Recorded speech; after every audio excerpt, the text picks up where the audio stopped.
ओम शांति। मनुष्य हजारों साल से भौतिकता की बहाव में बहता ही चला आया, अपने को भूल गया, अपनी शांति, अपनी पीस, अपने सत्कर्मों को भूल गया। सत्य गीता ज्ञान उसे पुनः अध्यात्म की ओर ले चलता है, आत्म जागृति कराता है और निर्भय बनाता है।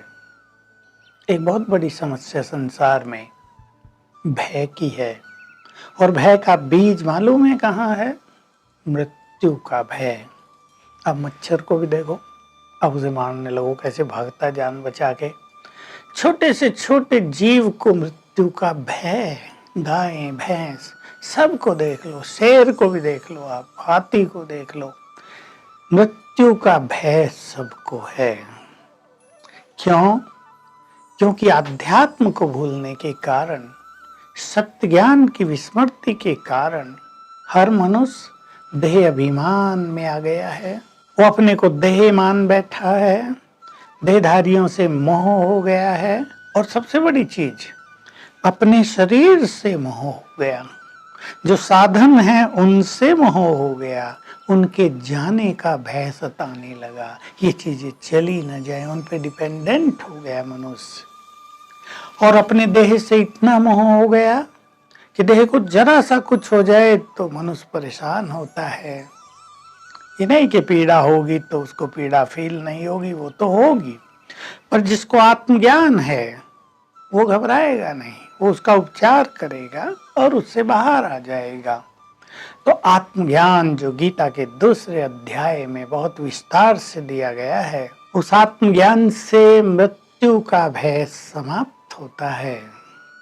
अगर हम सभी, संसार का हर प्राणी, ये अभ्यास करने लगे कि मैं आत्मा हूं, ये देह मेरा वस्त्र है और मृत्यु और कुछ नहीं, वस्त्र बदलने का नाम है। और ऐसा भी नहीं है कि एक ही वस्त्र हम सदा पहने रहेंगे। जैसे रोज हम ये वस्त्र भी तो बदलते हैं ना, हम उसमें परेशान नहीं होते। हमारा वस्त्र मैला हो जाता है, हम बदल देते हैं। हमारा शरीर रूपी वस्त्र भी बूढ़ा हो जाता है, मैला हो जाता है, बीमारियां लग जाती हैं। इसमें आत्मा रहना नहीं चाहती, लेकिन मोह के कारण देह छोड़ने का भय लगा रहता है, और वो भय आत्मा को देह से बांधे रखता है। कष्ट होता रहता है, लेकिन मनुष्य देह छोड़ना नहीं चाहता। आपने देखे होंगे बहुत सारे लोग लंबी आयु पार कर ली, बीमारियां परेशान कर रही हैं, कोई सेवा करने वाला नहीं, पैसा नहीं जिससे इलाज कराया जा सके, फिर भी इच्छा रहती है और जीना है भगवान। वैसे कहेंगे हे भगवान मुझे उठा लो, पर अगर उठाने आ जाए यमदूत तो मुझे छोड़ दो। तो ये हाल होता है क्योंकि देह से मोह रहता है। और ये जो मृत्यु है, इसमें एक चीज हम सबको जाननी चाहिए। मृत्यु क्यों भयभीत करती है मनुष्य को? क्योंकि मनुष्य पाप कर्म बहुत कर लेता है। जो उसने बड़े बड़े पाप किए जिंदगी में, सारी जिंदगी शराब पी है, नॉन वेज खाया है, दूसरों को सताया है, घर में लड़ाई की है, अभिमान बहुत रहा है, क्रोध बहुत रहा है, अब वो सब भूत बन के उसके सामने आते रहते, वही यमदूत दिखाई देते हैं उसको। और यमदूत कोई और नहीं आते, उसके अपने पाप कर्म यमदूत के रूप में उसको दिखाई देने लगते हैं। क्योंकि पापों की सजा से पहले इस सृष्टि का विधान है, पापों की रियलाइजेशन जरूर होती है। भगवान करा देता है रियलाइज कि तुमने ये पाप कर्म किए, ये उसकी सजाएं हैं। ये भी मनुष्य को डराती हैं, क्योंकि मृत्यु के समय ये सब होता है। और इन पाप कर्मों के कारण देह जल्दी नहीं छूटता। आपने देखा होगा डॉक्टर्स भी प्रयास करते रहते हैं और भी सब प्रार्थनाएं भी करते रहते, पर देह छूटता नहीं है। क्योंकि जब तक ये कर्मों का हिसाब किताब एंड में ना आए वहां, और मोह समाप्त न हो, आत्मा वहां से जाएगी नहीं। इसलिए गीता का ज्ञान हमें संदेश देता है, तुम आत्माएं हो, निर्मोही हो जाओ, सत्कर्मों की ओर बढ़ो। तुम पुण्य आत्मा हो, पुण्य कर्म करो, तो ये पाप तुम्हें बांधेंगे नहीं, पुण्य की नाव में बैठकर आप तर जाओगे। लेकिन जिसके पास ये पुण्यों की नाव नहीं है वो डूब जाते हैं। पाप उन्हें अति कष्ट देते हैं, क्योंकि मनुष्य जब पाप करता है वो पाप को एंजॉय करता है। जैसे आज लोग शराब पी रहे हैं, आप सबने देखा। थोड़ी सी ढील दी लॉकडाउन में तो सबसे ज्यादा भीड़ शराब की दुकान पर थी और अच्छी बातें लोग कर रहे थे। मोदी जी ने सबसे अच्छा काम किया। अभी इससे मनुष्य मनुष्य रहेगा या और कुछ बन जाएगा ये तो आप सोच लें। लेकिन हमें इस मौत के भय से मुक्त होना है।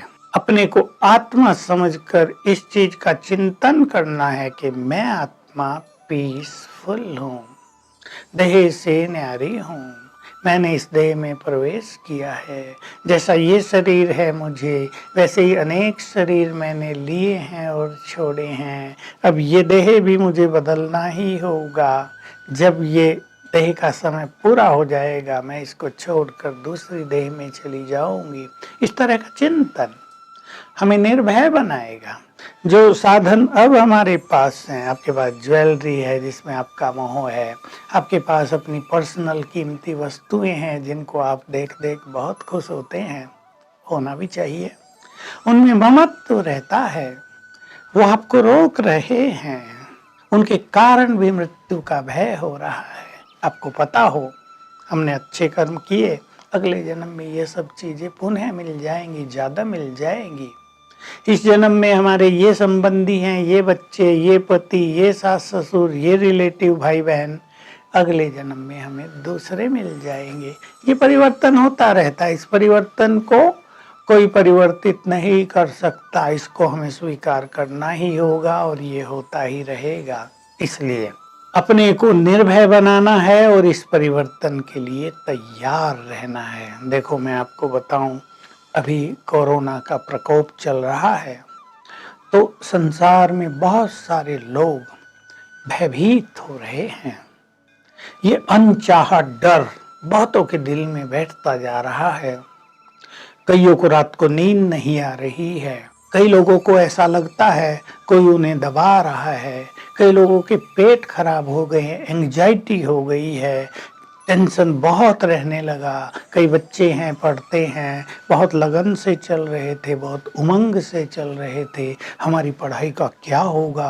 किसी को डॉक्टर बनने की इच्छा थी, कोई आईआईटी में जाना चाहता था, कोई आईपीएस आईएएस करना चाहता था, कोई वकील बनना चाहता है। उनको अब एक अनिश्चितता नजर आ रही, भविष्य में क्या होगा ये पता नहीं कब तक चलेगा, क्योंकि आंकड़े बढ़ते जा रहे हैं। लेकिन जिनके पास गीता ज्ञान होगा वे जानते हैं आत्मा का इस सृष्टि चक्र में रोल है, वो रोल फिक्स भी है। मैं आत्मा तो अमर हूँ, आत्मा मरती नहीं, आत्मा जलती नहीं है, और जो कुछ होगा बहुत अच्छा होगा, ये गीता का संदेश रहता है। जो हुआ वो भी बहुत अच्छा, जो हो रहा वो भी बहुत अच्छा, जो होगा वो भी बहुत अच्छा। आप कहेंगे कोरोना का चल रहा है, ये अच्छा चल रहा है क्या? कई चेंजेस प्रकृति में आ रहे हैं और हम पाएंगे कि जब ये समाप्त होगा तो कई अच्छाइयाँ हमको दिखाई देंगी संसार में।